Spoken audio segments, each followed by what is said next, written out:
Welcome to Know Your Crypto Compliance, a new YouTube series from Chainalysis centered around cryptocurrency policy, compliance, and enforcement in the fintech industry. This December 2022 episode features Clark Flynt-Barr, Senior Policy Advisor, Caitlin Barnett, Director of Regulation and Compliance, and special guest Beth Bisbee, Director of Investigation Solutions. We'll cover U.S. policy monthly highlights, talk about suspicious activity reports from both a compliance and law enforcement perspective, and host a fireside chat with Clark. For this month's U.S. highlights, let's start with enforcement actions. The New York Attorney General has sued Alex Mashinsky, the co-founder and former CEO of now bankrupt Celsius, a cryptocurrency lending company, for defrauding hundreds of thousands of investors of billions of dollars worth of cryptocurrency. According to the complaint, Mashinsky promised investors high yield with minimal risk, assuring them that their digital assets would be as safe as money in the bank and that Celsius would always act in investors' best interest. He also promised investors some of the highest yields in the industry, as high as 17%. In the wake of Terra Luna, which collapsed in April of last year, this turned out to not be true. Celsius was exposed to the fall of Terra and Luna, both through loans to 3AC and through direct investment in highly speculative Terra bets, funded by investor funds, according to the complaint. On the regulatory front, the banking regulators, the OCC, Fed, and FDIC, have issued a joint statement on the crypto asset risks to banking organizations. The statement underscores that these agencies continue to have significant concerns about the risks associated with crypto and potential contagion of these risks with the banking system. While the guidance does not prohibit or discourage banks from providing banking services to customers of any class or type, it does say that holding or issuing as principal crypto assets that are issued, stored, or transferred on an open and/or decentralized network or similar system is highly likely to be inconsistent with safe and sound banking practices.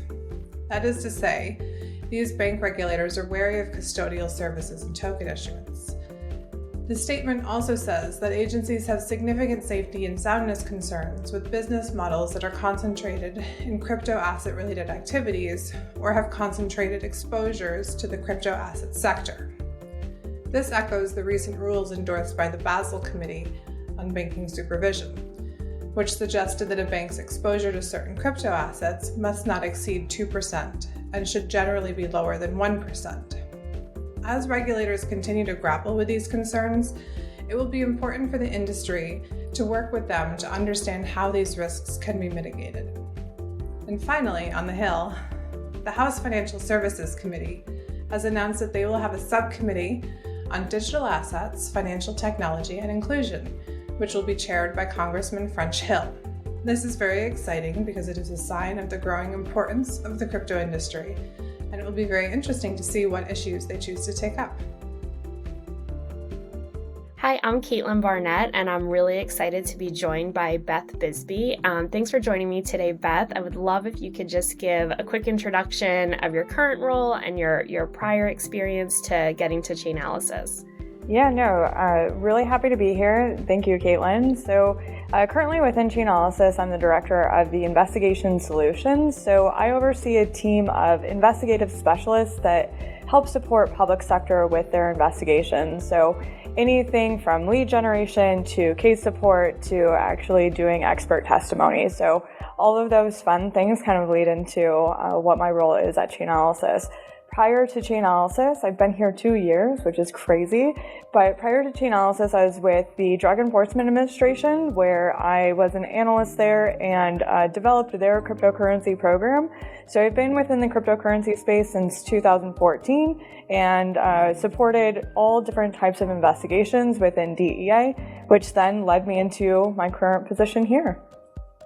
Yeah, so Beth is an expert for sure on all things crypto. I always love getting to chat with Beth because I just feel smarter after every conversation that we have. And today we wanted to talk about suspicious activity reporting and get the public sector perspective as well as the private sector perspective.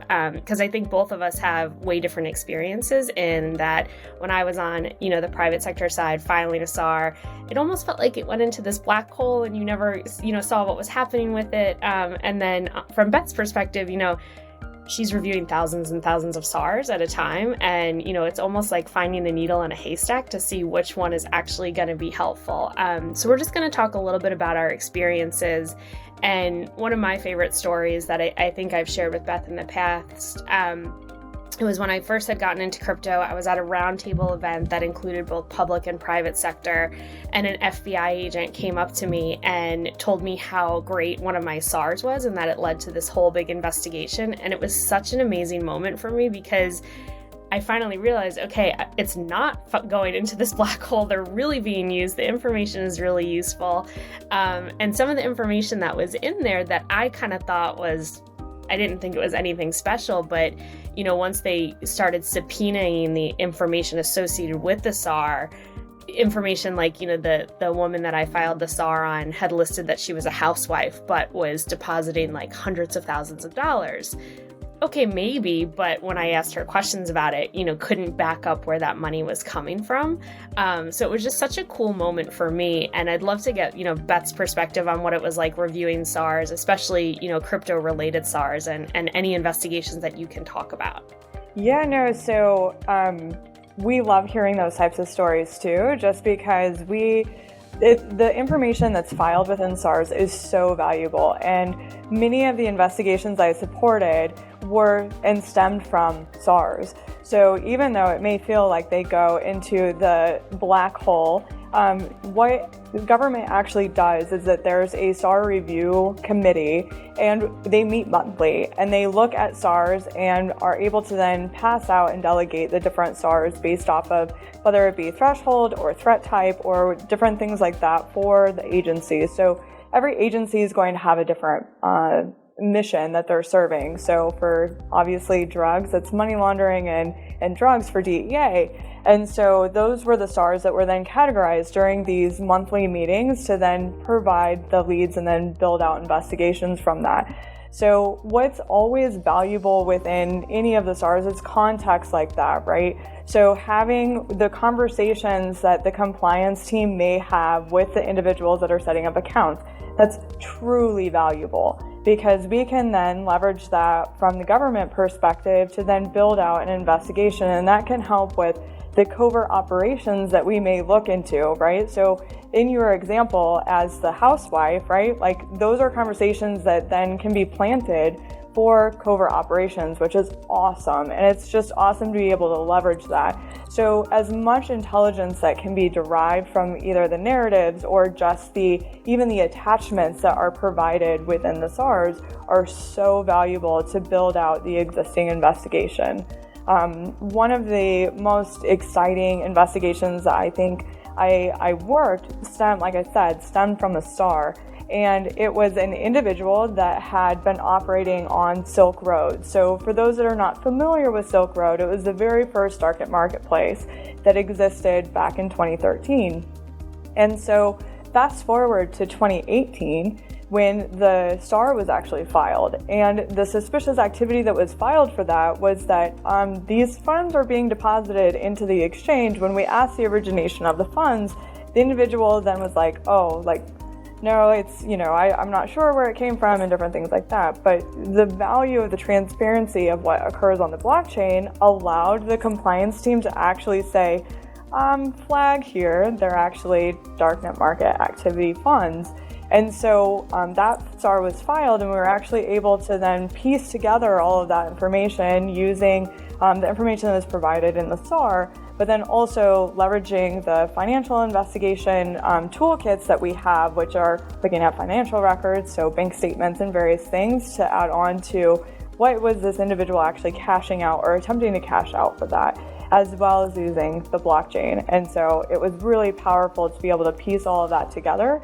And we ended up seizing a large volume of cryptocurrency, around 5 million, as well as a house. And so that's awesome. And that's one of the things that drives law enforcement, is to talk about arrests and seizures and being able to take the illicit activity and actually make it, do good with it, right? So that's so interesting. And it kind of reminds me of like my light bulb moment that I've talked about a lot when I saw blockchain analytics for the first time. I had come from traditional finance in a correspondent banking role where I was doing special investigations. So as I'm sure you know, like limited to wire details when you're doing investigation, not that helpful, right? Like you can, round dollar amounts and jurisdictions and all that gives you, a place to start when you're doing an investigation, but you're still making best guesses. You're doing requests for more information, and we were filing a ton of SARs and trying to give as much information as possible. But to me, it always felt like, I don't really know if this is bad. It seems bad, but I don't really know because I can't connect all those dots. But to your point with blockchain analytics, when I got to the crypto side and I could very clearly see funds were coming from Silk Road, for example, no brainer, file a SAR, move on and close the account. It just felt like a more holistic review, and that you had a better understanding of what the activity was. And I have a question for you though, because one of the biggest challenges I felt when I was filing SARs was there was no crypto specific box you could check. So how were you searching for those SARs? Or was it kind of just luck of the draw that you would find a crypto nexus in the SARs? So luck of the draw, and also looking specifically at like the platforms that are filing the SARs. So for like the SAR review committee, we would take the categorization, so financial institutions, money service businesses, and break them out that way. So for cryptocurrency, the money service businesses are the exchanges. And so that's how you would delineate that and then get specification of how to build out those types of cases. Because the way that cryptocurrency investigations typically ran when I was at DEA was that if you were a cryptocurrency investigator, like you were not also a financial investigator. So we would have to separate them out, because not all financial investigators understand crypto or have access to blockchain analytic tools like Chainalysis to be able to actually follow those funds. So that's the SAR review committee kind of broke it out in aspects like that. So then we would be able to isolate, these are the cryptocurrency things. So then furthering down to that, it was then within the databases that are in existence for BSA data, you would be able to query different aspects of that. So you could then use keywords of cryptocurrency. Back in the day, it was only Bitcoin. So like you would be able to use phrases like that because, and that's why the narratives are so relevant, because those keywords or any keywords that a compliance team can actually put in the narrative helps facilitate the search that you are able to use when you're working in the databases where the BSA data actually resides. Awesome. And so if you could give advice, or like if you could wave a magic wand and have every cryptocurrency business when they're filing SARs include certain information, what information would that be? So it would be really, really valuable to be able to identify and indicate what blockchain analytics tool is actually being used and referenced. So that's super valuable information, just so that when law enforcement goes to parallel reconstruct or recreate what's written within the SAR, law enforcement can't disclose that information was there, and so it has to be recreated. So understanding what platform was actually used by the compliance team in order to come up with why they believe it to be suspicious would be really valuable, just because it's easier to then reconstruct that, as well as know what the compliance team was actually looking at when they wrote the narrative. So that would be really valuable, just to say blockchain analytics tool, Chainalysis, Reactor was used to identify X, Y, or Z, or if it's the KYC platform that then alerted and then further investigation went through that, those are really valuable. So on a high level, that's helpful. The other aspects, which is more of a granular level of what and why it's actually suspicious. So not just saying that cryptocurrency address A was identified, well, what is the specifics for that cryptocurrency address? So for instance, is it a withdrawal from your exchange or is it a deposit to the exchange? Those things are really important so that when we're doing like the search, like keyword searches, we can then understand the context of what's actually going on with the flow of funds and why it was alerted. The other aspects are flagging any other indicators that would be valuable within the narrative. So IP addresses are huge to be able to identify that and mapping that out on the investigative aspect, as well as any of the other like conversations that you've had with the individual.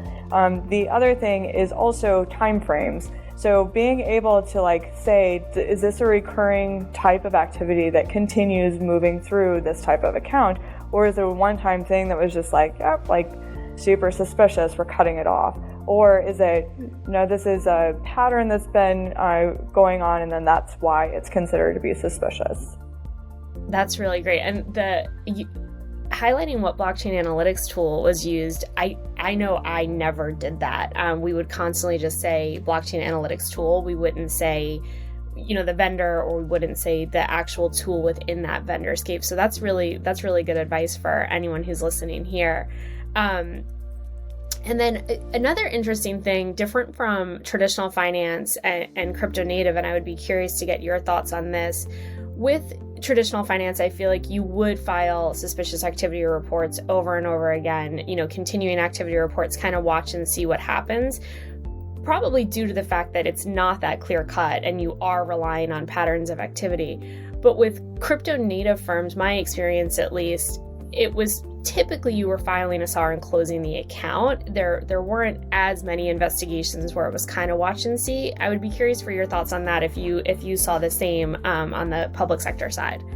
Yeah, so it would depend on the type of activity that's going through. So if on the blockchain there's indicators that's illicit activity, it typically was shut down, right? So dark market activity, mixers were also high value for accounts to be shut down. But like in traditional financial money laundering, right, there's patterns of like structuring that can occur in various aspects of that.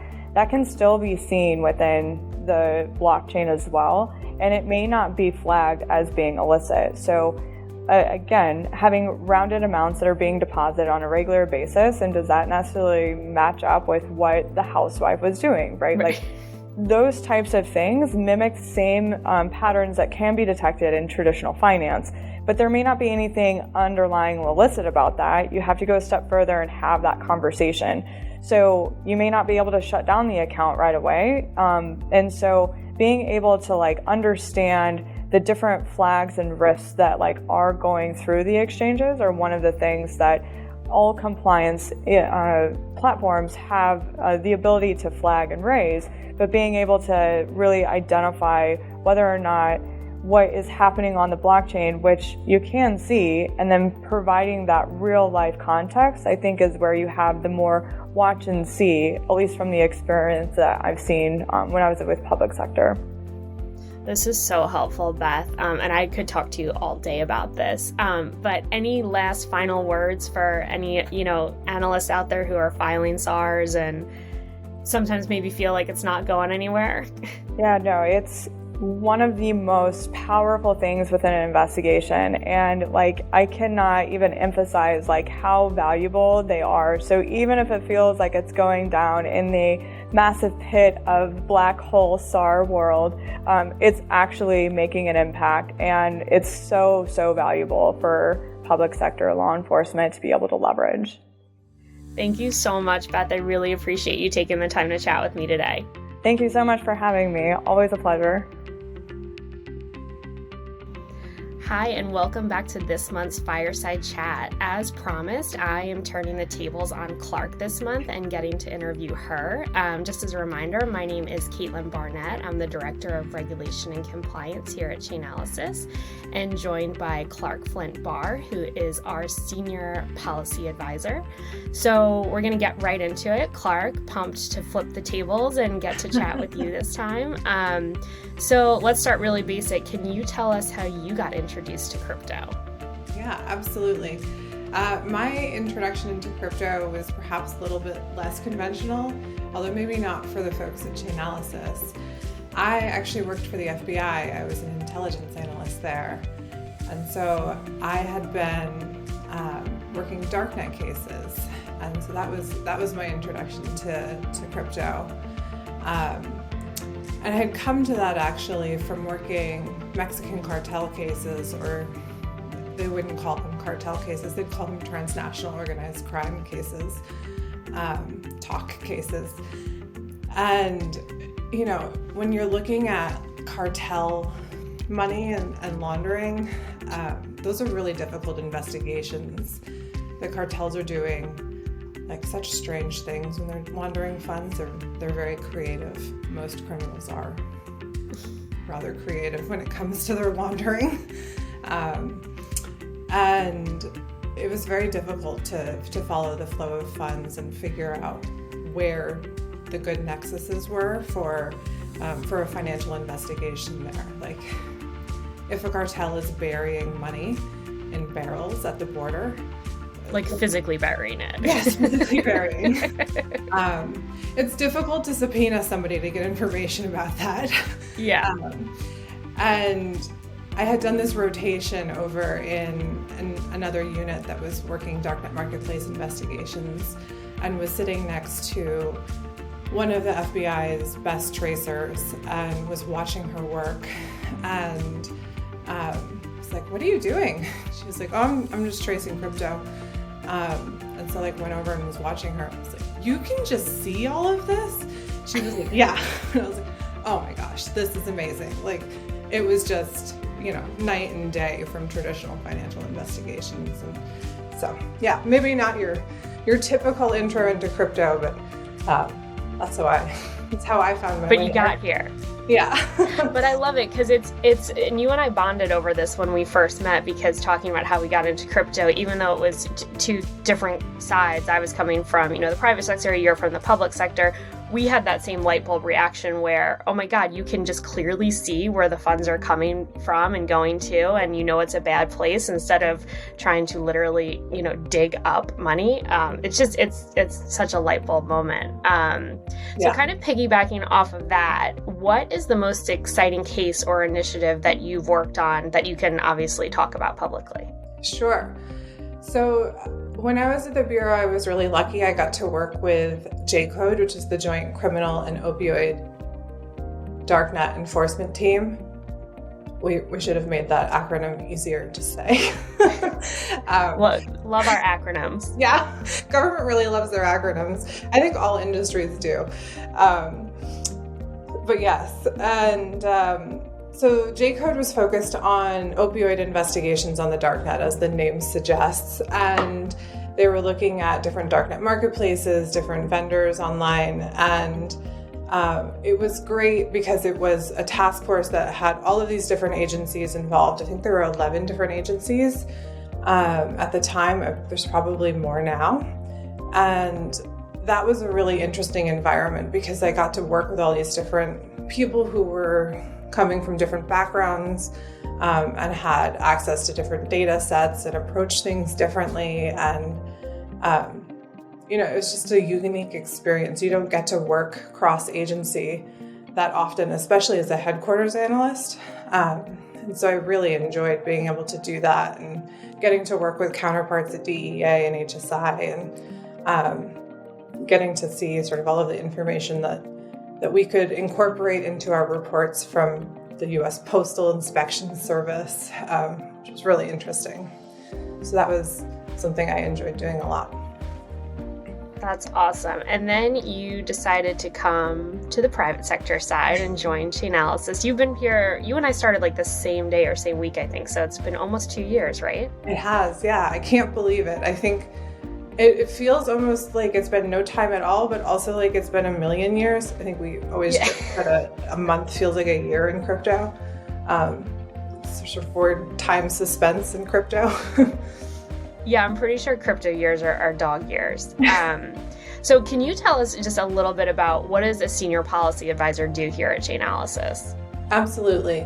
So my role here is I'm focused on the US primarily, and I'm working to both track what is happening in the policy space in the US, so what sorts of regulations are being proposed, what sorts of bills are being proposed on the Hill, responding to NPRMs, notices of proposed NPRM rulemaking, right? More acronyms. More acronyms. Notices of proposed rulemaking. So for example, the Treasury Department will put out an NPRM saying this is a rule we're planning to put out and ask for feedback, and then the industry has generally 90 days to comment on it and provide substantial feedback, and they take that into consideration.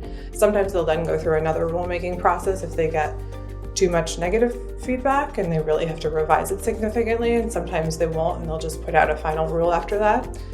But that's a big part of my role here. I do a lot of education and liaising with the policy shops at different regulatory agencies, and then also on the Hill, providing a lot of our data. I think that's really the advantage that Chainalysis has, is that we have all of this amazing data that shows what is and what isn't happening in crypto, and we're able to provide that to help ensure that policymakers are educated and that they understand like what are problems, what are not problems, and what are gaps that we can think about addressing, and what might be the best way to go about that. Yeah, absolutely. So sticking on the policy topic, what are the biggest challenges that you see on the policy front? I think on the policy front, and I think like we can all relate to this, crypto is complicated. It's a new technology. It feels daunting to everyone. And the people who are doing crypto policy work in the administration and on the Hill, like this is one piece of their job. And so, their portfolio may include 10 other topics, and they are having to learn this rather complicated subject and all of the nuances while the crypto industry is moving forward at this very rapid pace. And so helping to educate them and get them up to speed and being empathetic to that and understanding of the challenges that they're facing, while also helping to try to ensure that the policies that are being put forward really take into consideration the unique challenges of crypto and the unique aspects of it, so that they're not putting forward policies that are imposing requirements that are just not feasible because of the way the technology works, for example. I think that's the biggest challenge, I would say. Yeah, I think we sympathize a lot with policymakers and regulators because like we talked about last time, you and I live and breathe this daily, but not everyone else has that luxury. And I find it challenging to keep up with all the developments on a daily basis. I mean, thank goodness for you, because you're posting all the, the updates for us in an easily digestible fashion. And again, we get to focus on it 100%, but I can't imagine what it must be like for people who this is a major part of their job, but it's not their full-time job. Right. And we also have a lot of resources available to us. We have an amazing training team that we're able to take advantage of, and all of these experts here. And we get, for example, a professional development stipend. And it's such a luxury that I would not have had in the public sector. It was such a fight to get training and resources, and I'm very grateful that we have those resources here. Yeah, and it's so necessary in this industry too, just to stay on top of the trends and so we can continue to be a helpful voice on both public and private sector fronts. So what are you most excited about for 2023 on the policy front for crypto? I mean, there's so many different ways we could take this. Yeah. I mean, I think it's a really interesting time on the policy front because we've just had the collapse of FTX. So we've had this big catastrophic event in the crypto industry. And so now there's a lot of momentum behind, how can we address this and prevent this sort of problem from happening in the future? What might be the regulatory gaps that need to be addressed? What, different authorities might other agencies need?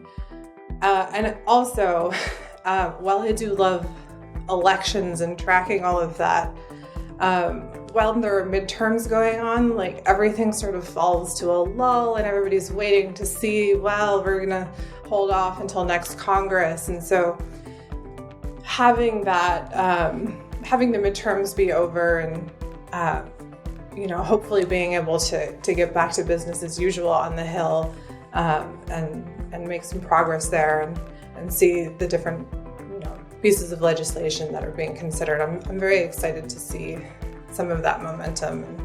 That's what I'm most excited. Yeah, hopefully, some of the negative things that we saw in 2022, like you said, the collapse of FTX, like hopefully there will be some positive outcomes from there from a policy and regulation perspective. We're always hearing about lack of clarity and that, the industry needs more guidance. So, these are two good, there's a couple good examples from 2022 where there were some failures that hopefully we'll see some positive outcomes moving forward. And I think, unfortunately, sometimes it takes a crisis to get momentum, particularly on the Hill, because the legislative process is just so difficult in order to, the amount of space that considering a bill takes up, the amount of floor time, getting all of the, the right quorums and getting all the right people in place and lined up and getting both chambers aligned. So you really have to have the issue at hand be a real priority and have momentum behind it. And so, it's been a hard few months, but this may be sort of a silver lining. Yeah, absolutely. So one practical question, what advice do you have for people who want to get into crypto? Because it's probably a pretty scary place to be right now. I think read as much as you can, and you don't have to go spend a bunch of money on books like I just did. There's lots of great resources online. We have, I should plug our academy, which I really do think is amazing. Our academy at academy.chainalysis.com has all these free videos that are these little clips that talk about different parts of crypto that are really helpful at giving you just like a solid base. There's lots of different crypto-focused news sites that are really helpful in getting you up to speed. Crypto Twitter has a lot of information. I also think that LinkedIn is sort of a unique space in crypto. It's very and I will shamelessly plug you. Because your briefs are amazing. If you're not following Clark on LinkedIn, you 100% should be. Thank you. I appreciate that.